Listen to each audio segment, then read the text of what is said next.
이제 우리 말씀을 함께 나누도록 하겠습니다. 우리가 오늘은 3대 통합 예배, 세상에 점점 이 갈등이 많고 또 세대 간에 하나 되지 못한 아픔이 많은 이 땅에 우리는 어떻게 하면 하나님의 사랑으로, 하나님의 말씀으로 할머니, 할아버지들과 손자, 손녀들이 갈등이 없는, 세대 갈등이 없는 그러한 가정이 이룰 수 있을까? 이룰 수 있습니다. 그래서 이런 예배를 통해서 하나님 앞에 다시 소망을 두면서 우리가 모였고 또 오늘 말씀을 통해서 그렇구나, 정말 우리 가정이 지금까지 경험하지 못한 지극히 순수한 사랑으로 부부 갈등, 세대 갈등, 아들, 딸 갈등, 무슨 갈등, 가정 안에 모든 갈등들이 봄, 눈, 녹듯이 녹아. 그래서 모두가 한 마음이 되는, 물론 성격도 재능도 다르고 다 하는 일도 다르지만 그러나 영이 하나가 되어서 영적 차원에서 우리 가정이 만나면요, 지극히 하나 되는 정말 천국, 그런 가정 되기를 소망하고 그리 될 줄로 믿습니다. 서로 인사합시다. 그렇게 될 것입니다. 아멘. 이 세상은 누가 만들었을까? 언제 처음 지어졌을까? 궁금하지요. 우연히는 아닐 텐데 하나님이 만드셨습니다. 하나님께서 나름 생각을 가지시고 첫째 날 빛이 있으라, 둘째 날 물과 물로 나뉘어라, 셋째 날 풀과 채소와 열매 맺는 나무는 나타나라, 넷째 날 하늘에 해, 달, 별들이 나타나라, 다섯째 날 바다 속에는 물고기가, 하늘에는 새들이 나르라, 여섯째 날에는 이제 땅에는 가축과 기는 것과 각종 짐승이 이제 있으라. 또 사람을 지으시고 여섯째 날, 그렇게 해서 만물이 생겨난 겁니다. 우리가 보는 모든 것은 우연이 아니고 하나님께서 창조하셨습니다. 믿으시죠? 창조하셨어요. 창조하신 때가 있지요. 창조하신 날이 있습니다. 여기까지는 우리가 잘 압니다. 그러면 생각을 조금, 그러면 하나님께서 모든 것을 창조하신 그 때, 그 이전에는 뭐가 있었지? 누가 계셨을까? 모든 것이 있기 이전에는 하나님이 계셨어요. 그러니까 하나님이 먼저 계셨으니까 모든 걸 만드셨죠. 하나님만 계셨을까요? 아닙니다. 예수님도 계셨어요. 골로새서 1장에 있는 것처럼 예수님은 모든 만물보다 먼저 계신 분, 모든 만물은 예수님이 만드셨어요. 예수님을 통하지 않고 지어진 것은 아무것도 없어요. 모든 것이 만들어지기 전에 하나님도 계시고 예수님도 계셨다. 이건 굉장한 사실이죠. 누가 이 사실을 압니까? 믿음으로 우리가 아는 거예요. 말씀을 통해서. 그러니까 모든 천지 창조 이전, 창세 이전 또는 영원 전이라고 표현할 수 있는데 영원 전으로 우리는 돌아가야 돼요. 그곳에 하나님, 예수님, 물론 또한 성령님 먼저 계셨어요. 그분들이 먼저 계셨습니다. 그런데 하나님은 무슨 생각을 하셨을까? 모든 만물이 있기 전에 그냥 계셨을까? 아닙니다. 하나님은 생각을 하셨어요. 계획을 세우셨어요. 그렇게 해서 모든 만물을 첫째 날, 둘째 날 질서 있게 만드셨어요. 하나님 안에 계획이 있으셨다. 생각이 있으셨다. 여기까지도 우리가 잘 아는 부분입니다. 더 중요한 것은 오늘 말씀의 주제이기도 한데 하나님께서 모든 것을 만드실 생각을 하셨는데 그 생각은 우연히 생각한 것이 아니에요. 어떻게 하다 보니까 생각한 것이 아니고 억지로 한 것도 아니고 중요한 것은 따라합시다. 하나님은 기쁘심으로 창조하셨습니다. 아멘. 영원전에 하나님이 계셨어요. 영원전에 기쁨이 있었습니다. 기쁨만 있었을까요? 아닙니다. 하나님께서 이 인류를 구원하시기 위하여 예수님 보내주신 이유가 하나님께서 세상을 이처럼 어떻게 사랑하사 독생자 예수 그리스도를 보내주셨어요. 사랑하는 마음이 먼저 있었기 때문에 예수님을 보내야지 계획이 있었던 거예요. 하나님은 영원전부터 계셨는데 사랑이 영원전부터 있었어요. 두 가지죠. 기쁨과 사랑. 그러니 우리 생각을 이제 넓혀서 영원전으로 가자는 거예요. 창세 이전으로 가자는 겁니다. 사랑하는 여러분, 영원전부터 하나님이 계셨어요. 그 하나님 가슴 속에는 사랑이 있었고 기뻐하심이 넘쳤습니다. 그 기쁨과 사랑을 요즘은 에너지라고도 표현하지만 여러분, 첫째 날, 창조 첫째 날 뭐가 있었습니까? 빛이 있으라. 그 빛. 네 번째는 뭐가 있습니까? 해, 달, 별. 그러니까 이 물리적인 빛은 넷째 날. 첫째 날 빛은 뭘까? 이것이 신학적으로 여러 가지 중요한 해석들이 할 수 있어요. 중요한 공통점은 다른 모든 것이 있기 위한 최초의 에너지, 생명의 근원의 빛으로 봅니다. 빛이 있으라. 앞으로 둘째 날, 셋째 날, 그 이후에 그것을 창조함에 필요한 것들을 지어낼 수 있는 근원의 에너지, 태초의 에너지, 처음의 에너지, 생명의 에너지, 그것이 첫째 날 빛이 있으라. 그러면 사랑과 기쁨은 뭐예요? 사랑과 기쁨은 그것보다 먼저 있었어요. 하나님 안에 있는 사랑, 하나님 안에 있는 기뻐하심이 충만한 가운데 생명의 빛이 나온 거예요. 그 빛으로 만물이 지어졌고 하나님이 모든 걸 물론 하셨지만은 논리적 순서가 그렇다는 겁니다. 존재하는 모든 것을 가능케 하는 것은 우리는 어떤 에너지를 얘기할 수 있지만 그 에너지를 있게 한 생명의 에너지는 무엇인가? 그것이 태초의 빛이다. 그러면 그것이 있기 전에 뭐가 있었는가? 하나님. 그 하나님 가슴 속에 무엇이? 사랑과 기쁨이. 그러니까요, 이제 우리는 이제 하나님과 함께 살 때 영혼으로 돌아가서 창조 이전으로 돌아가서 내 영혼이 하나님의 기쁨과 하나님의 사랑을 알고 그 사랑으로 내 영혼이 기뻐하며 살 수 있기를 축복합니다. 그러니 이제 하나님은 성경에서 매우 자주 말씀하시기를 따라합시다. 사랑하라. 기뻐하라. 선을 행하라. 아멘. 그렇게 말씀하신 이유는 도덕적으로 훌륭한 사람이 되라는 뜻이 아니에요. 그 정도가 아니란 뜻이에요. 하나님의 궁극적인 이 포커스, 이 목표는 어디에 있냐면은 나와 함께 영원히 살자꾸나. 모든 만물이 있다 사라질지라도 내 사랑하는 아들, 딸들아, 너희들은 나와 함께 영원히 살자. 이것이 하나님의 궁극적인 목적이에요. 그 목적에 맞춰서 하나님께서 우리를 지으셨고 하나님의 기뻐하심과 하나님의 사랑을 우리 안에 부어주셨어요. 그래서 우리가 사는 삶의 본질은 먹고 마시는 것도 아니고 많이 갖고 누리는 것도 아니고 즐기는 것도 아니고 유명한 사람이 되는 것도 아니고 능력 있는 사람도 되는 것도 아니고 영원전 창조 전부터 있었던 하나님의 사랑과 하나님의 기쁨이 충만한 내 영이 되는 것이 이 땅에서 해야 할 가장 중요한 목표인 줄로 믿습니다.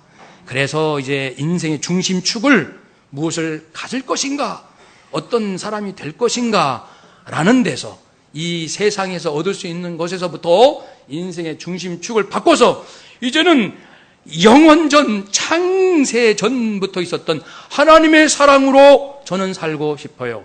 창세전에 있었던 하나님의 기쁨으로 제가 그 기쁨으로 살고 싶어요. 이렇게 목표를 바꿔야 합니다. 어쩌면 인생이라는 것은 요 과정이에요. 사람들은 얼마나 돈을 많이 벌었어? 얼마나 유명한 사람이 됐어, 얼마나 이것저것 많이 누렸어를 얘기하지만, 그러나 하나님께서 보시는 정확한 인생에 대한 이 측정은 그것이 아니라 네 영혼이 기뻐하고 있느냐, 내 영혼이 사랑하고 있느냐, 내가 선을 행하고 있느냐, 그 말씀이죠. 그러니까 세상에서 그토록 외치고 쫓아가는 거하고는 완전히 다릅니다. 그냥 다른 게 아니라 완전히 달라요. 그리스도인 우리가 종교 생활은 해도 교회에 와서 교회 봉사하고 또 착한 일도 하고 하나님께 예물도 드리고 여러 가지 활동도 하고 종교 생활은 할 수 있어도 영적 생활은 저절로 되는 게 아닙니다. 내 영을 깨야 됩니다. 다시 한번 합시다. 내 영혼아, 깨어나라. 내 영혼아, 눈을 떠라. 아멘.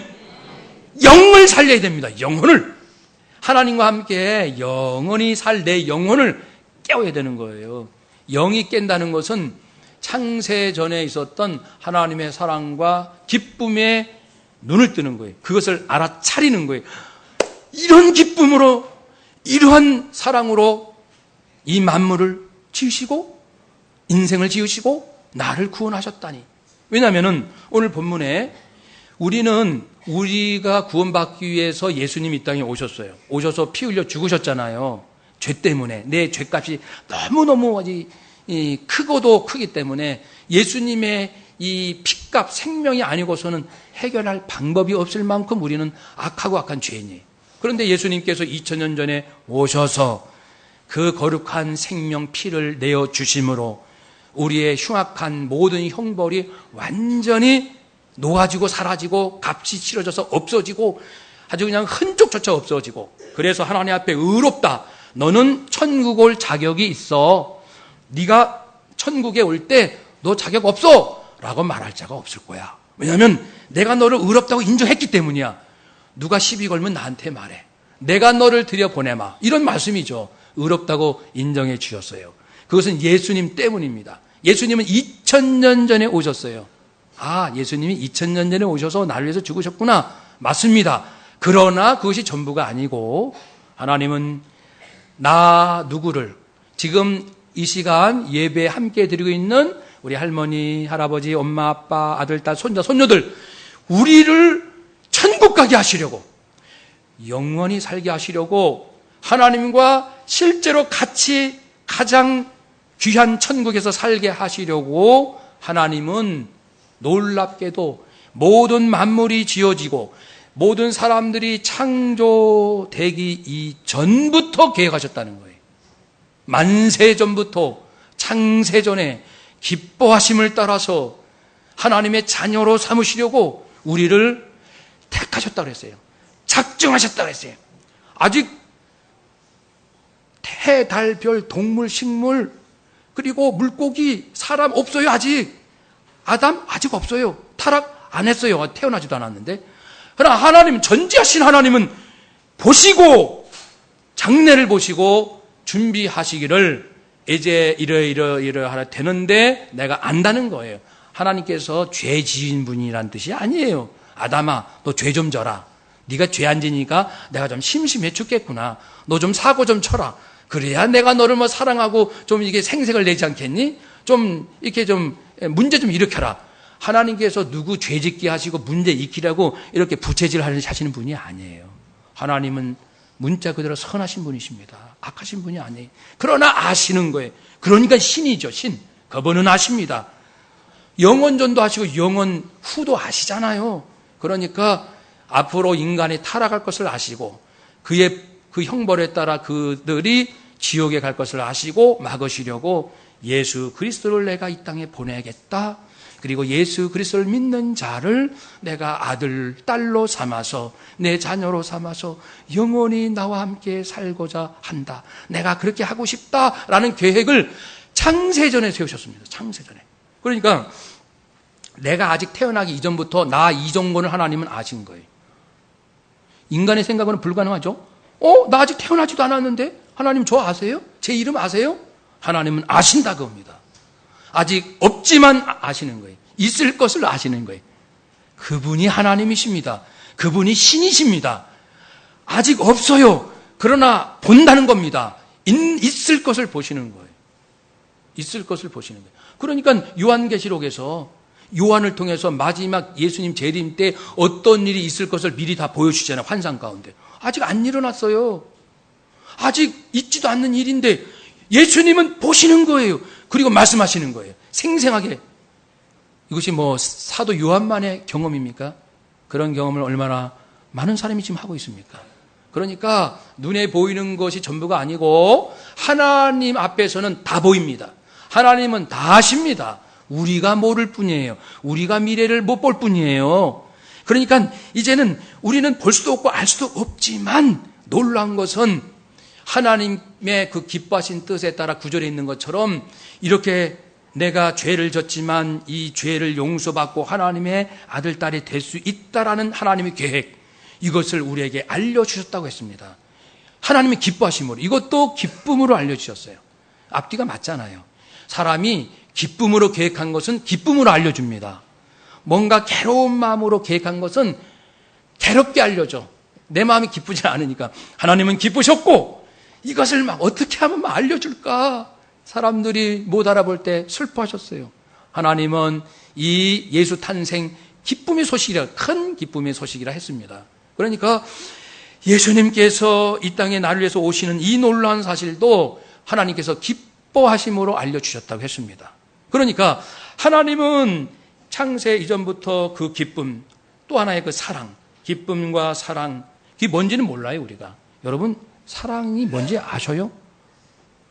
안다라고 말할 수 있는 부분은 사랑은 오래 참고 온유하고 시기하지 않고 자랑하지 않고 교만하지 않고 뭐 불의를 기뻐하지 않고 진리와 함께 기뻐하고 이런 거 아니에요? 맞아요.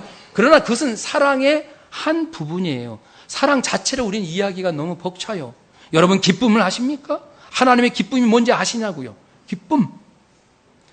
자녀들은요, 엄마가 나를 그 태중에서 이렇게 잉태하다가 출산했을 때, 고통 가운데 출생했을 때의 생명 얻은 기쁨, 예수님이 하신 말씀처럼 그 자식 낳은 기쁨, 이 기쁨이 얼마나 컸던지 이제 그 출산할 때는 힘들 때는 다시는 안 난다 그래요.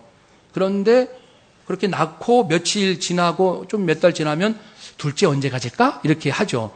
그러니까 그 생명 얻은 기쁨으로 인하여 출산의 고통을 잊어버린다고 그랬어요. 그만큼 생명 얻은 기쁨이 크다는 건데, 솔직히 자식들은 우리 엄마가 나를 낳으시고 그 생명의 기쁨을 누리신 그 기쁨을 아냐고요. 엄마 가슴 속에 있었던 그 기쁨. 남편들이요, 아내가 자녀를 낳을 때 그 생명의 기쁨을 아나요? 저도 몰라요. 남자들은 몰라요. 죽었다 깨어나도 몰라요. 나봐야 알죠. 그러니까는 자식도 몰라요, 남편도 몰라요. 아무도 몰라. 오직 내 자식, 내가 낳은 내 생명의 기쁨은 나만 아는 거예요. 그렇게 기쁨이라는 것은 쉽게 알아지는 게 아니란 뜻입니다. 하나님의 기쁨을 우리가 어떻게 다 안다고 말씀할 수 있습니까? 그렇지만 놀랍게도 성령님께서 저에게 오신 목적은 하나님의 창세 이전에 그분 안에 있었던 사랑, 그분 안에 있는 기쁨을 내가, 내 영혼이 알 수 있도록, 느낄 수 있도록, 맛볼 수 있도록. 그래서 시편에 있는 것처럼 여호와의 선하심을 맛보아 알지어다. 하나님의 성품을 말해요. 하나님의 기쁨을 맛보아 알지어다. 하나님의 사랑을 맛보아 알지어다. 이 맛이구나. 하나님이 그래서 세상을 그렇게 사랑하셨기 때문에 아들을 희생시키시기까지 보내주셨구나. 하나님이 나를 사랑하신 그 사랑이 이런 맛이구나. 맛보아 알 수 있다고 했어요. 성령이 함께 하시면 그 맛을 안다는 겁니다. 그러므로 이제 우리가 앞으로 살아갈 모든 삶의 중심축은 따라서 합시다. 하나님의 사랑, 하나님의 기쁨, 아멘. 그것을 따라 살아야 합니다. 그 선함을 따라 살아야 합니다. 우리 100년 전 1913년 미국의 어느 유명한 소설 베스트셀러 사랑의 소녀 폴레나라는 책이 있었어요. 그 책 내용에는 11살짜리 고아가 이렇게 이제 아빠가 목사님이신데 돌아가셨어요, 일찍. 그래가지고 고아됐어요. 그래서 이모한테 이모는 혼자 살아요. 그런 점 잘 삽니다. 저택에서. 근데 이모가 이 어린 조카를 별로 사랑하지는 않아요. 그래서 따뜻하게 안 해줘요.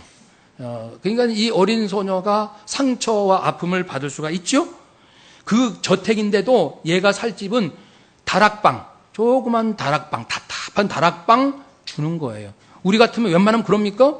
방이 그렇게 많은데 저택에 그만큼 이모의 마음이 삐뚤어졌어요. 그런데 이 어린 소녀는 이모를 원망하지 않고 기쁨 놀이를 해요. 기쁨 놀이. 그래서 내 방에 옷장에 거울이 없지만 거울이 없어서 기뻐요. 왜냐하면 내 얼굴에 있는 죽은 깨를 볼 수 없으니까요. 내 벽에는 아무런 그림이 없어도 나는 기뻐요. 왜? 조그마한 창문 밖으로 아름다운 풍경을 볼 수 있으니까요. 나에게 이런 다락방이 있어서 나는 기뻐요. 부엌에서 그 하인이 있거든요. 여자 하인하고 빵, 우유. 이모하고도 같이 못 먹어요. 그냥 하인하고 같이 먹어라. 부엌에서. 빵과 우유 먹으면서도 제게 먹을 수 있는 빵과 우유 주셔서 기뻐요. 계속 기뻐하니까 이 하인이 그런 거. 아가씨는 뭐든지 기뻐하시네요. 그러니까 이거는요 놀이예요. 놀이. 기쁨 놀이. 우리 아빠가 가르쳐 주셨어요. 그전에요 이런 일이 있었어요. 내 생일에 선물이 왔는데 선물을 열어보니까 예쁜 인형이 있을 줄 알았는데 목발이 있는 거예요. 목발. 기분 나쁘잖아요. 앞으로 목발 짚고 다니라는 거예요? 뭐예요? 그래서 나는 슬퍼서 엉엉 울었어요. 그러는데 아빠가 얘야 너는 목발을 쓰지 않아도 되니 기쁘구나. 참 이 목발을 보니 아빠의 마음이 기쁘다. 그랬어요. 이 목발을 보니 아빠의 마음이 기쁘다. 내 딸은 목발을 사용하지 않아도 된다는 것이 이렇게 깨달아지니까 기쁘구나. 그러면서 너는 있잖아. 앞으로 살면서 이 모든 것을 기뻐해라. 그러면은 네 삶이 정말 기뻐하게 된단다. 그렇게 해서 이 아이가 기쁨 놀이를 이렇게 하면서 이제 몸에 밴 거예요. 처음에는 놀이로 했지만 이 소녀 때문에 주변 사람들이 위로를 받곤 합니다. 다들 살다 보면 힘들고 어려울 때가 있는데 이 어린 녀석이 기쁨 놀이를 하는 거예요. 이래서 기뻐요. 저래서 기뻐요. 그래가지고 그 좀 못되신 이모도 이 조카의 기쁨 놀이에 감동을 받아서 변화되고 또 변화되고 그래서 조카를 정말 사랑하게 됐습니다. 그래서 이 조카가 이제 중매를 해가지고 자기 이모하고 전에 사귀다가 잠시 헤어진 어떤 그 의사가 있어요. 그러니까 중매를 해줘서 다시 만나게 해줘가지고 결혼을 했는데 교통사고가 났어요. 이 소녀가 교통사고가 났는데 이모부와 함께 저택을 처분해서 이 아이의 수술, 그 유명한 의사에게 데려가서 다리 수술을 해서 다시 걸을 수 있게 되었다. 해피 엔딩. 이런 소설입니다. 여러분, 이것은 소설이지만 실제로 우리 삶에서 얼마든지 가능한 이야기입니다. 우리가 그래서 남은 인생은 내가 하나님의 기쁨으로 기뻐하며 살 수 있다는 사실, 내가 하나님의 사랑으로 모든 사람을 사랑할 수 있다는 사실, 누가 나에게 악을 행해도 나는 선하게 할 수 있다는 사실, 이것을 믿고 그렇게 할 수 있다 노력하고 몸부림치는 것이 인생의 참된 이제 가치예요. 그래서 사람들은 당신 돈 얼마 벌었어? 너 어느 대학 들어갔어? 너 주변에 얼마나 유명한 사람이 좀 있어? 사람들은 그런 걸 보잖아요. 그런데 놀랍게도 하나님께서는 너는 내 영혼이 기뻐하니? 내 영혼 속에 하나님의 사랑이 있니? 너는 악한 자에게도 선을 행할 줄 아니? 하나님은 이 질문을 하실 줄로 믿습니다. 사랑하는 여러분, 남은 인생 짧습니다. 무엇을 하든지 참 기쁨과 사랑으로 부디 사시고 이제 이 세상 털어버리고 훌훌 털어버리고 주님 앞에 섰을 때 잘했다, 잘했어, 인생은 그렇게 사는 것이었지 라고 말씀하실 줄로 믿고 로마서 15장 13절 끝으로 읽어드리겠습니다. 로마서 15장 13절. 소망의 하나님이 모든 기쁨과, 네, 찾으시겠습니다. 많이 찾으시니까. 로마서 15장 13절. 로마서 15장 13절. 시작. 소망의 하나님이 모든 기쁨과 평강을 믿음 안에서 너희에게 충만하게 하사 성령의 능력으로 소망이 넘치게 하시기를 원하노라. 아멘. 여기서 보시면 기쁨이 먼저입니까? 소망이 먼저입니까? 마음의 기쁨이 먼저입니까? 꿈과 비전이 먼저입니까? 기쁨이 먼저예요. 하나님은 그렇게 우리를 창조하셨습니다. 꿈과 비전과 계획과 그런 것을 말씀하시기 전에 내 영혼이 하나님의 기쁨으로 기뻐하고 있는지, 하나님의 사랑으로 사랑하며 살고 있는지, 영의 문제입니다. 영성의 문제라는 거예요. 내 영혼아 살아라. 기쁨과 사랑으로 살지어다. 그렇게 믿음으로 기쁨과 사랑으로 살면 하나님께서 자동 소망을 불어넣어 주신다 그랬어요. 그러니 믿음과 사랑 없이 얻은 꿈, 그 꿈이 무슨 의미가 있겠어요? 내 안에 사랑도 없고 내 안에 기쁨도 없는데 꿈은 있다. 그 꿈이 나에게 무슨 의미가 있겠어요? 여러분, 내 안에는 하나님의 사랑이 있답니다. 내 안에는 하나님의 기쁨이 있답니다. 창세 전에 있었던 그 기쁨, 그 사랑, 그 기쁨이 내 안에 있으니 하나님께서 내 인생에도 소망을 주실 줄로 믿습니다. 할렐루야. 아무리 살기 힘들고 어렵다 하실지라도 낙심하지 마시고 하나님의 소망을 붙으시기를 주님 이름으로 축복합니다. 아멘. 기도하겠습니다.